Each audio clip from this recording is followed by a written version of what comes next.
Hi, I'm Cassandra and welcome to How to Frame Your Shot. Absolutely not.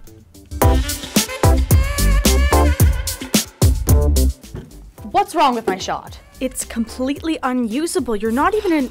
Oh, come on, it's like part of my charm. It's fine. Is your charm horrible? Step 1 is level the shot. It is level. Mostly. Now we can start angling the camera. You should make sure that nothing out of place makes its way into the shot.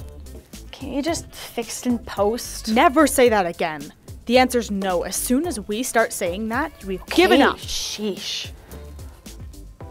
Make sure you're properly in focus. For still shots like this, turn off autofocus so it doesn't blur out the shot in the middle of filming. What are you doing?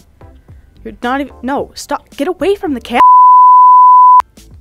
Now we can adjust the camera just a bit so you have the right amount of headroom. Nothing should be cut off, but staying close to the top of the frame ensures there's not a distracting amount of space. And there, you finally have your shot lined up and oh my god,